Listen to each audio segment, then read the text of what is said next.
What's up, guys, and welcome back to another episode of Keeping Up with the Commanders. I'm your host, Mason Kenahan, and just look at this. Season 4 of this podcast, you could say. We are more than 150 episodes in, and for the first time, not only in this podcast history, but in my life, the Washington Commanders have won a playoff game. The first time since 2005. I was in the womb the last time the Washington Commanders won a playoff game, and now here I am. I'm a freshman in college, 18, 19 years later, and the Washington Commanders have beaten the Tampa Bay Buccaneers finally 23-20 behind so many storylines, so many things to talk about. We'll start with probably the moment that everyone's thinking about right now, the doink. The doink. It is a generational doink. It's the last time the Commanders won a playoff game a generation ago. And Zane Gonzalez, a guy who Washington signed onto the practice squad when Austin Seibert originally got hurt. Gonzalez has come in and kicked a few times. He's kind of struggled, but tonight the guy was perfect. He did not miss. He kicked a 51-yarder early on in the game, and then he knocks down. Now, the guy was nervous a little bit. He was nervous, but the guy knocks down, what was it, like a 40-something yarder to finish out the game and win for the Washington Commanders as time expired, a 37-yarder as time expired. It was a storybook ending to a game, and I mean, to a season that has not been what maybe the national media has kind of thought, but there's been people that have defied the odds, including number 5 under center. We'll get to him in a little bit. I want to start, though, and kind of just look at this season and this game as an all-around whole. This Commanders team came into the year with a 4-13 record, a 4-13 record the year prior. Adam Peters, he signs a bunch of guys in free agency. They draft, hopefully, their franchise quarterback. And even I did not see this coming. All right. Me, Mr. Perfect, a guy who never gets any takes wrong ever. All right. I did not see this coming. And the Commanders not only are in the playoffs and win at 12-5, but they win and upset the Tampa Bay Buccaneers, who the Commanders came in 3-point underdogs against this Buccaneers team. They go on top and they win by 3. It was a massive game for the Washington Commanders. Let's just jump right into JD5. Who else? Who else leading this team to victory? Jaden Daniels in his very first playoff game, a road playoff game. By the way, I'm just going to read to you some stats from Jaden Daniels and what he has done, and how he has made history so far this season and this and in this game. He is the second quarterback ever to win a road playoff game without any turnovers. Second ever rookie quarterback to ever win in a road playoff game with no turnovers and no punts. The only other quarterback to do it, not rookie, just any quarterback actually. The only other quarterback to do it was Peyton Manning back in 2003. It was a historic game from Jayden Daniels. 24 of 35 for 268 yards, 2 touchdowns, a QBR of 80.4, passer rating of 110.2. He had 13 carries on the ground for 36 yards as well. The guy just delivered time and time again. It's been a common theme this entire season when he is under center. This offense is going to deliver in the clutch. The broadcast has said it. Everyone has said it. This guy gets better as the game goes on. You can't say that for a lot of rookie quarterbacks, and there's a lot of quarterbacks in general in this league. Not many quarterbacks have been able to do what he's done and lead the amount of game-winning drives that he has led just in his rookie season alone. This, I believe, was his 5th or 6th game-winning drive that he's led in the fourth quarter overtime to win this game for Washington. It was a game where Daniels early on, you have the viral photos going around, the cut on his cheek, the blood dripping from his cheek. He goes after the game and he says, "Oh, I just I didn't even know I was bleeding." And I mean, I probably agree with him. If I was in his shoes, I probably wouldn't even know either. But I mean, the guy bounces back and has a spectacular game. One of the best games I would say of his career so far.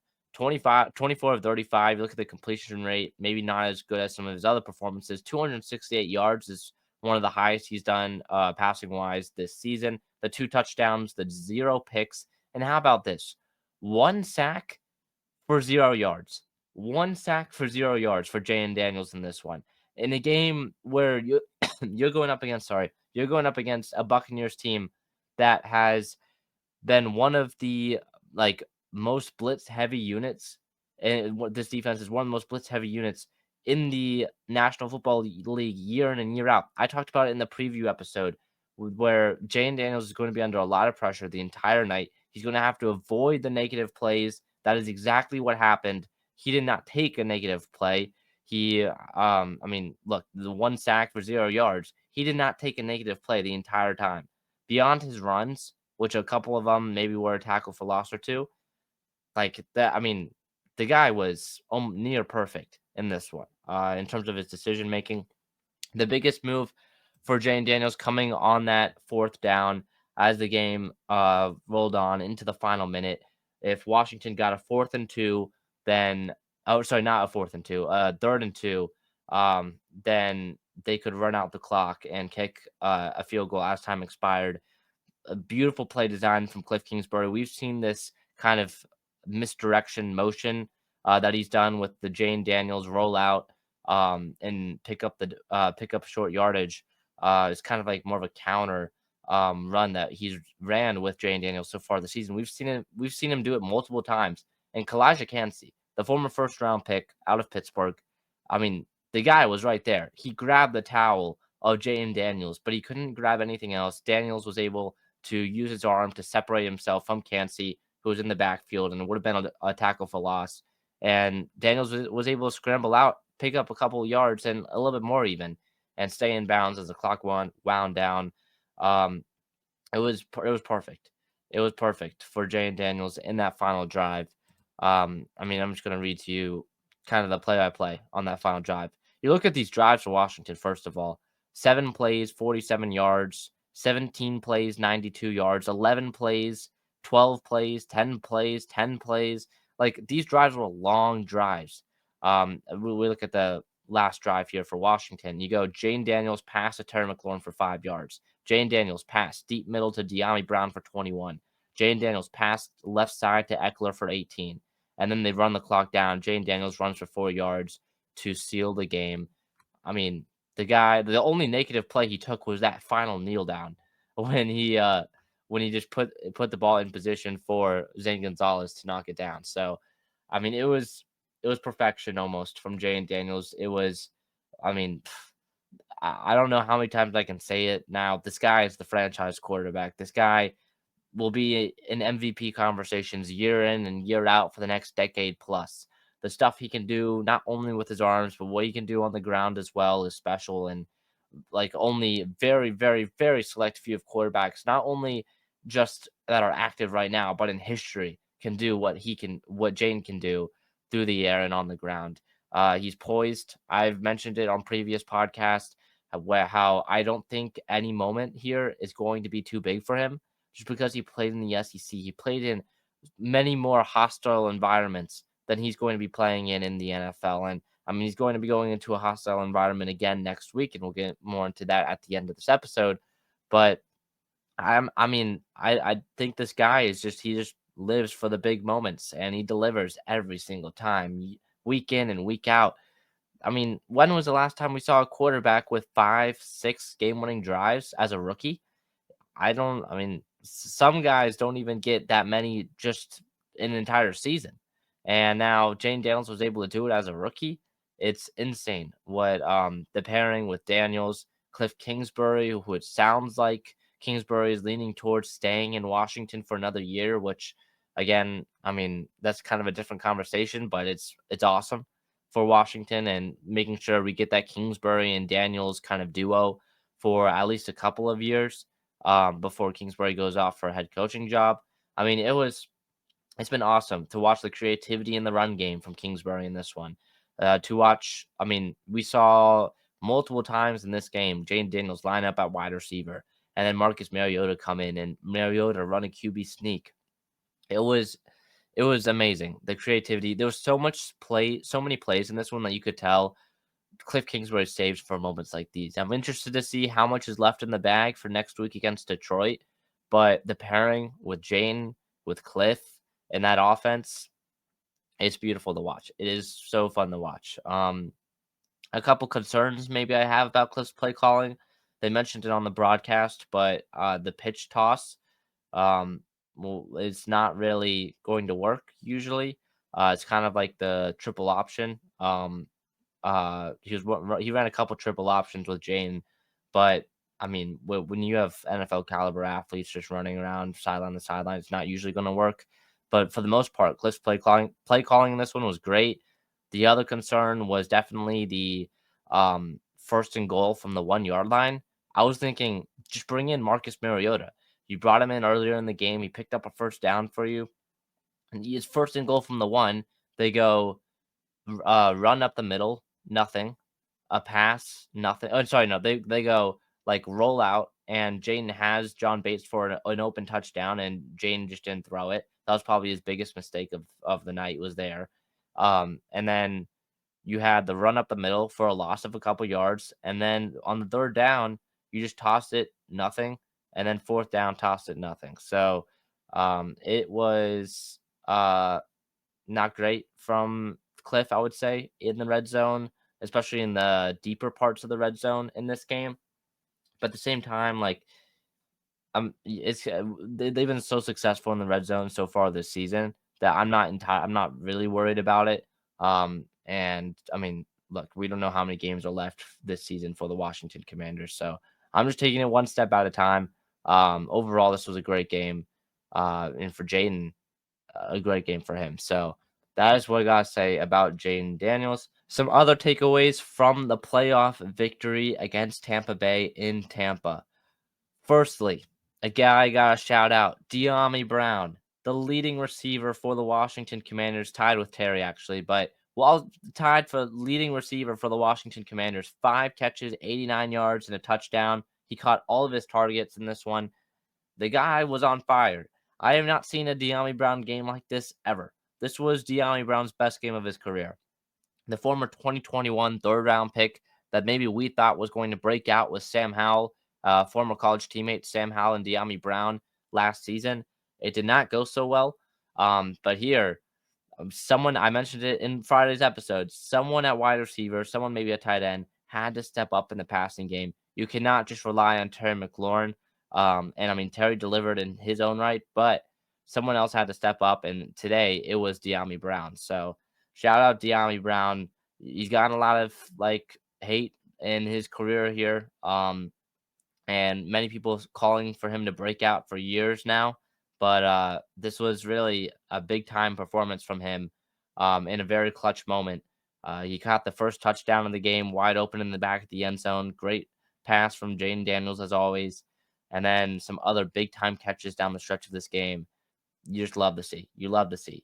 I don't know what his future is going to be like in Washington, as he is an upcoming free agent after this season, but I mean, for now, this is a great way. If his Washington's career is coming to an end, he hasn't really done much in his first 3 seasons. This is a great way for it to end right here. So, great stuff from De'Ami Brown in this one.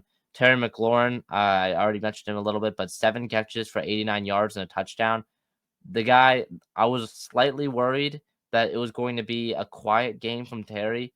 I know sometimes in these big games, Terry in the first half just goes absolutely silent, only like 1 or 2 targets, maybe like 1 catch for 3 yards. But right from the get go, he was good to go. A 35-yard completion from Jayden Daniels on the very first opening drive to put them all the way into Tampa Bay opponent range or opponent territory.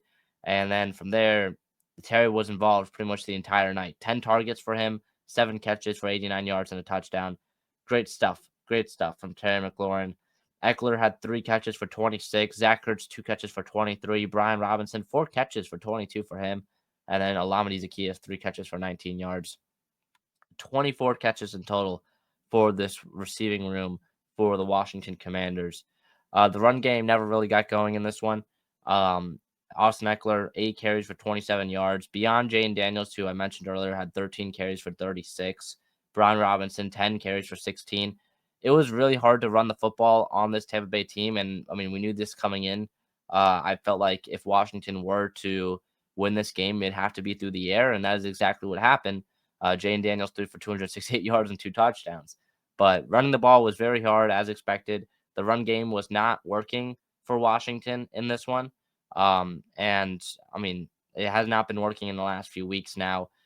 Again, going up against Vita Vea, Kalijah Kancey, that's going to be hard to run the ball on those two guys, but it is still kind of something to monitor going up against Detroit next week. A team whose defense is very similar to Tampa Bay Buccaneers in terms of the injuries and kind of the lack of depth in that front set or in that secondary. So that is that. Some other notes and some other takeaways from this game. A rough game for the offensive line.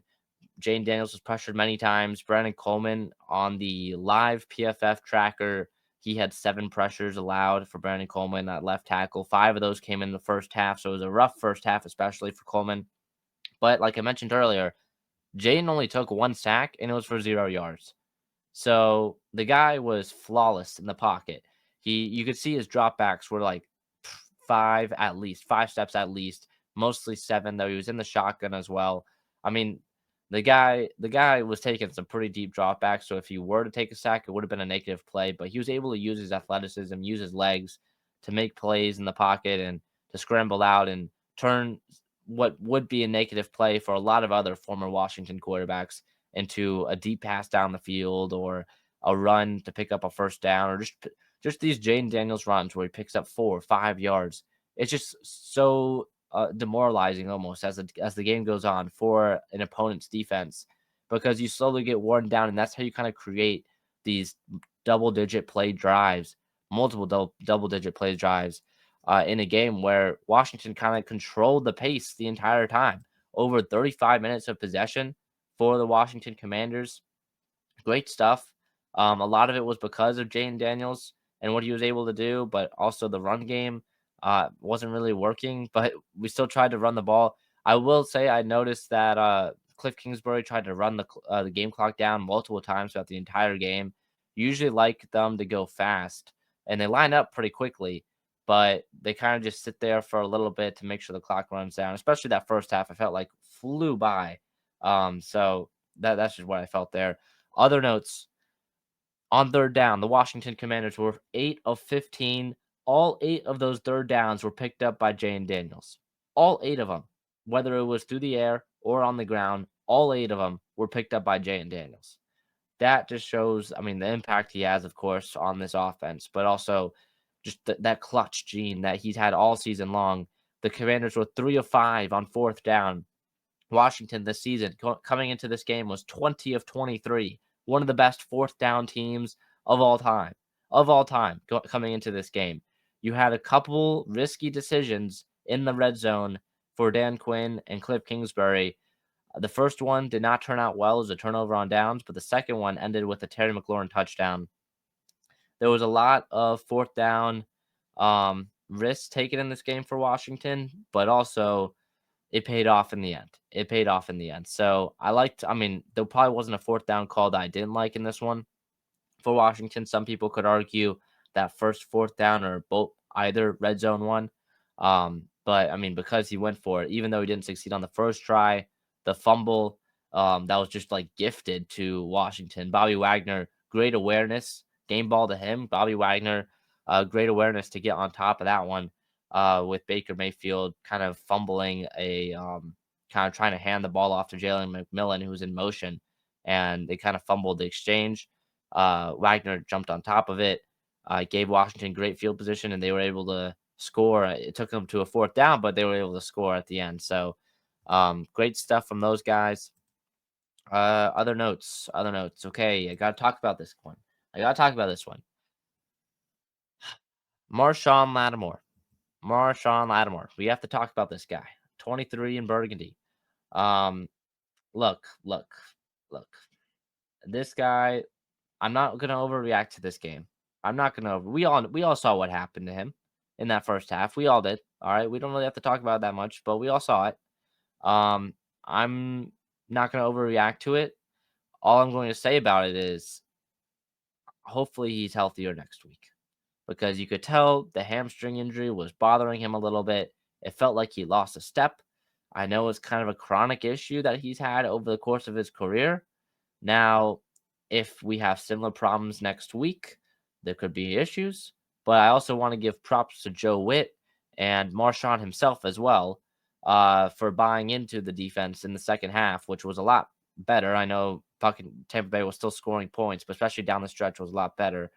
And then the defense was able to hold up Mike Evans in that second half. So, or hold up Mike Evans as much as you can in that second half. So, Marshawn switched over to Jalen McMillan mostly for the remainder of the game after that first half and the first drive of the third quarter.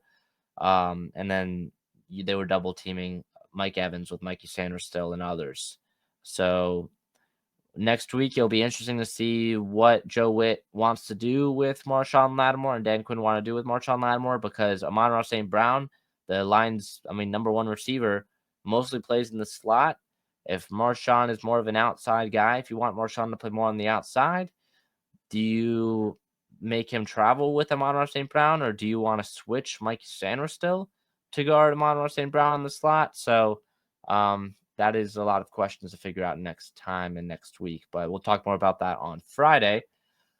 Marshawn Lattimore, though, is a rough game from him. He's going to be one of the lowest graded Commanders players in this one for sure on PFF, but not going to overreact too much to it. I'm just going to say it did not look pretty. He knows it. There's really not much else to say. It's been we gotta look back to the Saints game. Just see the highs. He was never targeted because he was that good in the Saints game. So yeah, that's just what I'm gonna say about that. Other game balls, I already mentioned Austin Eckler was big time down the stretch. Multiple big time plays, including kind of the screen from Jayden Daniels on that final drive, which I almost thought was intercepted by Yaya Diaby. But Diaby, it goes behind his back shoulder and like his back ear, and Diaby can't get a hand on it. It goes into the hands of Austin Eckler. Diaby's kind of twisted up or whatever, so he can't really get a good grip on Eckler to bring him down. Eckler breaks the tackle and picks up a first down and more.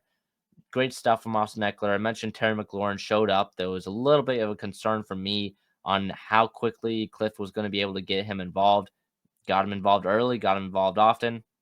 Great stuff from him. Bobby Wagner, the veteran, the leader on this defense, was able to deliver. The awareness that he had on the fumble recovery was awesome. And you could see he got the game ball from Dan Quinn after the game. Great stuff from him. So loved what I saw from Bobby Wagner. Zane Gonzalez, mentioned him at the beginning of this, at the top of this episode. Zane Gonzalez, all right, the guy was nervous. The guy was very, very nervous. You could tell.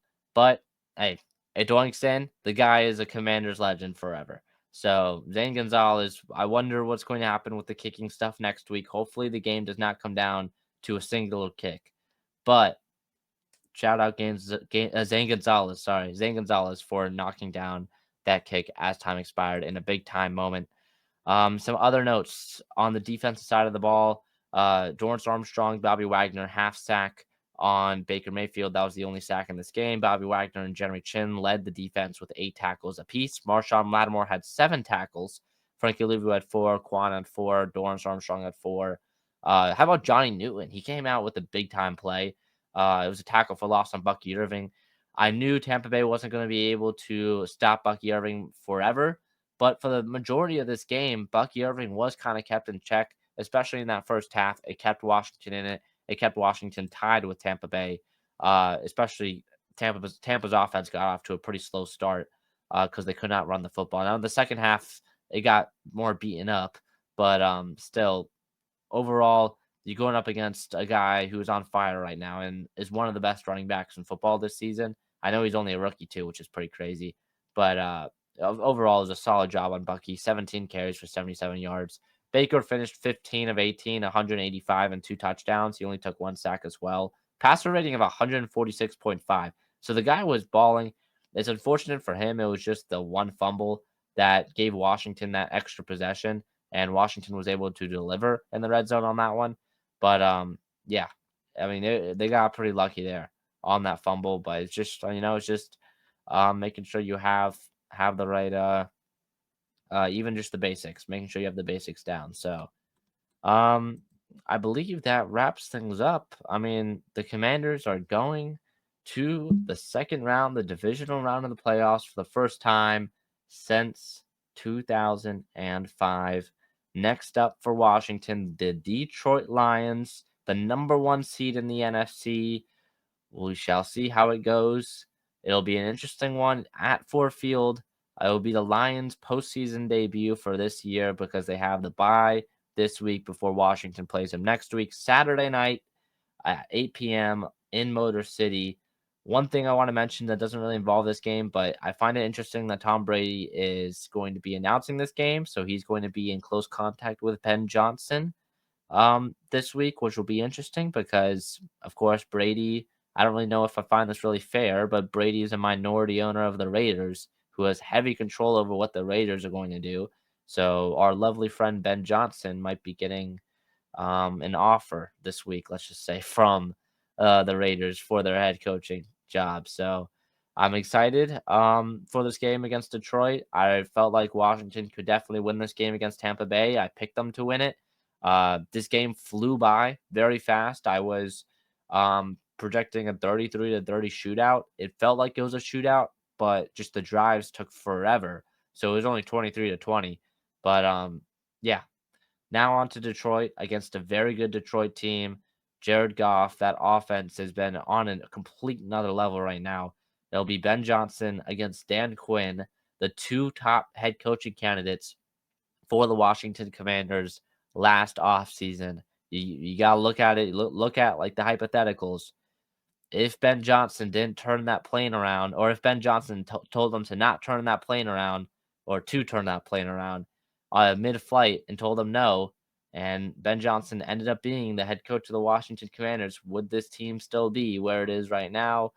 Dan Quinn, the second option for Washington, was hired. It's turned out great so far. He'll now be going to play the Detroit Lions, who they have not played yet this season. So that'll be interesting to see. But it'll be an interesting one against Detroit on Saturday. The preview pod for that will be out on Friday. So be on the lookout for that. That'll be a fun one. But yeah, guys, enjoy this moment. Enjoy this moment. The Washington Commanders have won a playoff game for the first time since 2005. It's been 19 years, 19 seasons since the Washington Commanders have won a playoff game. Enjoy it. The Commanders are on top of the world right now. One of the most talked about teams. It was by far the best playoff game so far this weekend. So that too definitely will be talked about a lot.